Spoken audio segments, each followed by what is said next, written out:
He said, and on his Son with rays direct shone full, he all his Father full expressed, ineffably into his face received, and thus the filial Godhead answering spake. O Father, O Supreme of heavenly thrones, first, highest, holiest, best, thou always seekst to glorify thy Son, I always thee, as is most just. This I my glory account, my exultation, and my whole delight, that thou in me well pleased declarest thy will fulfilled, which to fulfill is all my bliss. Scepter and power thy giving I assume, and gladlier shall resign when in the end thou shalt be all in all, and I in thee forever, and in me all whom thou lovest. But whom thou hatest I hate, and can put on thy terrors as I put thy mildness on. Image of thee in all things, and shall soon, armed with thy might, rid heaven of these rebelled, to their prepared ill mansion driven down to chains of darkness and the undying worm, that from thy just obedience could revolt, whom to obey is happiness entire. Then shall thy saints unmixed, and from the impure far separate, circling thy holy mount, unfeigned hallelujahs to thee sing, hymns of high praise, and I among them chief. So said, he o'er his scepter bowing rose from the right hand of glory where he sat, and the third sacred morn began to shine, dawning through heaven. Forth rushed with whirlwind sound the chariot of paternal deity, flashing thick flames, wheel within wheel undrawn, itself instinct with spirit, but convoyed by four cherubic shapes, each four faces each, had wondrous, as with stars their bodies all, and wings were set, with eyes the wheels of beryl, and careering fires between. Over their heads a crystal firmament, whereon a sapphire throne inlaid with pure amber and colors of the showery arch. He in celestial panoply all armed, of radiant Urim, work divinely wrought, ascended. At his right hand victory sat eagle-winged beside him, hung his bow and quiver with three-bolted thunders stored, and from about him fierce effusion rolled of smoke and bickering flame and sparkles dire. Attended with 10,000 saints he onward came, far off his coming shone, and 20,000, I their number heard, chariots of God. Half on each hand were seen. He on the wings of cherub rode sublime, on the crystalline sky and sapphire throned, illustrious far and wide. But by his own first seen, them unexpected joy surprised, when the great ensign of Messiah blazed, aloft by angels borne. His sign in heaven, under whose conduct Michael soon reduced his army, circumferenced on either wing, under their head embodied all in one, before him power divine his way prepared. At his command the uprooted hills retired, each to his place. They heard his voice and went obsequious. Heaven his wonted face renewed, and with fresh flowerets hill and valley smiled. This saw his hapless foes, but stood obdured, and to rebellious fight rallied their powers, insensate, hope conceiving from despair. In heavenly spirits could such perverseness dwell? But to convince the proud what signs avail, or wonders move the obdurate to relent, they, hardened more by what might most reclaim, grieving to see his glory at the sight, took envy, and aspiring to his height, stood re-embattled fierce by force or fraud, weening to prosper, and at length prevail against God and Messiah, or to fall in universal ruin last, and now to final battle drew, disdaining flight, or faint retreat, when the great Son of God to all his host on either hand thus spake.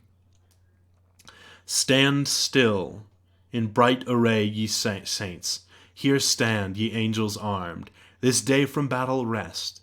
Faithful hath been your warfare, and of God accepted, fearless in his righteous cause. And as ye have received, so have ye done, invincibly.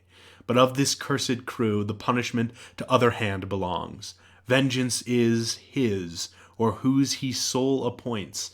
Number to this day's work is not ordained, nor multitudes stand only and behold God's indignation on these godless poured. By me, not you, but me they have despised, yet envied. Against me is all their rage, because the Father, whom in heaven supreme kingdom and power and glory appertains, hath honored me according to his will. Therefore to me their doom he hath assigned. that they may have their wish to try with me in battle, which the stronger proves. They all, or I alone against them, since by strength they measure all of other excellence, not emulous, nor care who them excels, nor other strife with them do I vouchsafe. So spake the sun, and into terror changed his countenance, too severe to be beheld, and full of wrath bent on his enemies. At once the four spread out their starry wings, with dreadful shade contiguous, and the orbs of his fierce chariot rolled, as with the sound of torrent floods, or of a numerous host. He on his impious foes right onward drove, gloomy as night. Under his burning wheels the steadfast Empyrean shook throughout, all but the throne itself of God. Full soon among them he arrived in his right hand, grasping 10,000 thunders, which he sent before him, such as in their souls infixed plagues. They astonished, all resistance lost, all courage. Down their idle weapons dropped, o'er shields and helms, and helmed heads he rode, of thrones and mighty seraphim prostrate, that wished the mountains now might be again thrown on them, as a shelter from his ire. Nor less on either side tempestuous fell his arrows from the fourfold visaged four, distinct with eyes, and from the living wheels distinct alike with multitude of eyes. One spirit in them ruled, and every eye glared lightning, and shot forth pernicious fire among the accursed, that withered all their strength, and of their wonted vigor left them drained, exhausted, spiritless, afflicted, fallen. Yet half his strength he put not forth, but checked his thunder in mid-volley, for he meant not to destroy, but root them out of heaven. The overthrown he raised, and as a herd of goats or timorous flock together thronged, drove them before him thunderstruck, pursued with terrors and with furies to the bounds of and crystal wall of heaven, which opening wide rolled inward, and a spacious gap disclosed into the wasteful deep. The monstrous sight struck them with horror backward, but far worse urged them behind. Headlong themselves they threw, down from the verge of heaven. Eternal wrath burnt after them to the bottomless pit. Hell heard the unsufferable noise. Hell saw heaven ruining from heaven, and would have fled affrighted, but strict fate had cast too deep her dark foundations, and too fast had bound. 9 days they fell, confounded. Chaos roared, and felt tenfold confusion in their fall. Through his wild anarchy, so huge a rout encumbered him with ruin. Hell at last yawning received them whole, and on them closed. Hell their fit habitation fraught with fire, unquenchable, a house of woe and pain. Disburdened heaven rejoiced, and soon repaired her mural breach, returning whence it rolled. Sole victor from the expulsion of his foes, Messiah his triumphal chariot turned, to meet him all his saints, who silent stood eye-witnesses of his almighty acts. With jubilee advanced, and as they went, shaded with branching palm, each order bright, sung triumph, and him sung victorious King, Son, heir, and Lord, to him dominion given, worthiest to reign. He celebrated rode triumphant through mid-heaven, into the courts and temple of his mighty Father, throned on high, who into glory him received, where now he sits at the right hand of bliss. Thus measuring things in heaven by things on earth at thy request, and that thou mayst beware by what is past, to thee I have revealed what might have else to human race been hid. The discord which befell, and war in heaven among the angelic powers, and the deep fall of those too high aspiring, who rebelled with Satan.